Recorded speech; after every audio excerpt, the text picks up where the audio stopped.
ভাইয়া ভাইয়া দেখো ওই যে অটো চালকটা আমাকে না টিচ করতেছে। ভাইয়া তুমি এক কাজ করো, বাইকটা রাখো।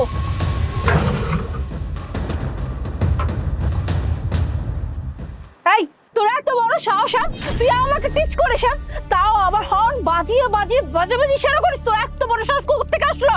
এই এই তোর এত বড় সাহস, তুই আমার বোনকে টিস করিস? তোর সাহস তো কম না? তোর কলিজা কত বড় রে? আরে আপনি একটু আপনার বোনকে ভালো করে দেখেন না। আপনার বোন দেখতে এরকম যে দেখার সাথে সাথে যে কারোরই টিস করতে ইচ্ছা করবে। আমার কি দোষ? এই তুই তো ভারী বেয়াদব পোলা রে। আমি বাইক নিয়ে যাইতেছিলাম, পিছন থেকে তুই আমার বোনকে টিস করতেছিস, আবার আমি এখানে নামার পরে আমার সামনে আমার বোনকে টিস করতেছিস। তোর কলিজা কত বড়? মন চাইতেছে হাত দিয়ে তোর কলিজাটা বাইর করে দেখি তোর কলিজাটা কত বড়। সাহস কম না আমার বোনকে টিস করে আমার সামনে? ভাইয়া ভাই দেখছো ও কত বড় একটা অসভ্য ছেলে। ওর এত বড় সাহস, ও তোমার সামনে দাঁড়িয়ে দাঁড়িয়ে আমার সাথে কত নোংরা নোংরা কথা বলতেছে। ভাই তুমি এক কাজ করো, অটো থেকে নামো, নামি ইচ্ছে মতো মারো। হ্যাঁ তুই ঠিকই বলেছিস, ওকে গাড়ি থেকে নামিয়ে যদি আমি না মারছি আমার নাম মারুফ না। ম্যাডাম এদিকে আয়। এই তোর সাহস তো কম না? তোরে তো আমি কি হয়েছে? আমারে মারবেন কেন আপনি? আমি কি অন্যায় করছি না কোনো পাপ করছি? আমার আপনার বোনরে দেখা ভাল লাগছে সেজন্য আমি টিস করছি, সেটাই তো। এটা তো ভুলের কিছু না। আরে আমি বললাম তো যে আপনার বোনরে দেখে আমার ভাল লাগছে সেজন্য আমি টিস করছি। আর আপনারা তো লাগতাছে কেন? আমি তো সেটাই বুঝলাম না। হ্যাঁ আমি অনেক আপনার বোনরে টিস করছি সেজন্য আপনার খুব গায়ে লাগা যাইতেছে। আপনি যখন অন্য মানুষের বোনরে টিস করেন তখন কি? তখন অন্য মানুষের গায়ে লাগে না? ভাইয়া ভাইয়া ও কি বললো? ওর এত বড় সাহস, ও বলতেছে তুমি নাকি মেয়েদের সাথে টিচিং করে বেড়াও। হ্যাঁ আরে ম্যাডাম শোনেন, আপনার ভাই কি কইবো, আমি আপনারে কইতাছি। কি বাকি একা একা হেঁটে কোথায় যাচ্ছ? আমাকেও সাথে নাও, তোমার সাথে আমি একটু হাঁটি। ছাড়ুন বলছি, ঘরে মা বোন নেই। হ্যাঁ রাস্তায় মেয়ে মানুষ দেখলে প্রেজেন্ট করতে মন চায়।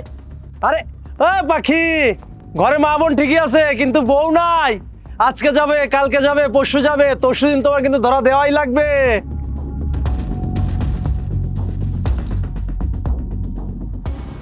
এখন তো ম্যাডাম আপনি সবকিছুই বুঝছেন, শুনছেন যে আমি কেন আপনারে টিস করছি। আসলে আপনি আমার বোনের মতো, আপনারে টিস করার আমার কোনো ইচ্ছা ছিল না, কিন্তু আমি আপনার বাইরে একটা শিক্ষা দেওয়ার লাগে টিস করছি আপনারে, যাতে সে বোঝে মানুষের বোনরে টিস করলে কেমন লাগে। এই কাজটা যে ঠিক না সেটা যাতে সে বুঝতে পারে, সেজন্য এরকম করছি। আপনি ম্যাডাম আমারে মাফ করে দেন, আমি ইচ্ছা করে আপনারে ডিস্টার্বও করি নাই, টিজও করতে চাই নাই। না না ভাইয়া প্লিজ, আপনি আমার কাছে ক্ষমা চাইবেন না। আসলে আপনি তো ঠিকই করেছেন। আপনি যদি আজকে এই কাজটা না করতেন তাহলে তো আমি কখনো জানতেই পারতাম না যে আমারই নিজের ভাই রাস্তাঘাটে মেয়েদের সাথে কতটা জঘন্যমূলক কাজ করে বেড়ায়। আপনি এই কাজটা করেছেন বলেই তো আমার ভাইয়ের আসল ফেসটা না আমি আজকে দেখতে পেরেছি। আর ভাইয়া তুমি এই কাজটা কিভাবে করলে? হ্যাঁ তুমি রাস্তাঘাটে মেয়েদের সাথে যেরকম ইফটিজিং করে বেড়াও, একটু খারাপ লাগে না?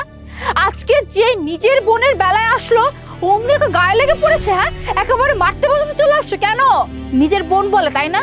তাহলে রাস্তাঘাটে যে মেয়েদের সাথে ইফটিজিং করে বেড়াইছো ওরাও তো কারো না কারো বোন। হ্যাঁ বোন তুই আমার মাফ করে দে প্লিজ।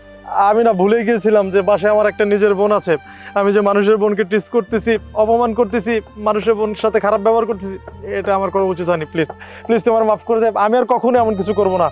না সরি বলো না, সরি বলে সবকিছু সমাধান হয়ে যায় না। দেখলে তো আজকে নিজের চোখের সামনে যখন দেখলে নিজের বোনকে অন্য একটা ছেলে টিচ করে বেড়াচ্ছে তখন কেমন লাগছে? সহ্য করতে পারছো? পারো না।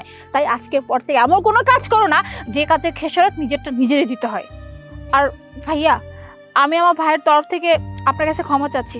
ভাইজান প্লিজ আমার মাফ করে দেন, আমি আর কখনো কারো বোনকে টিচিং করবো না, কারো বোনের সাথে খারাপ ব্যবহার করবো না। প্লিজ প্লিজ আমাকে মাফ করে দেন প্লিজ।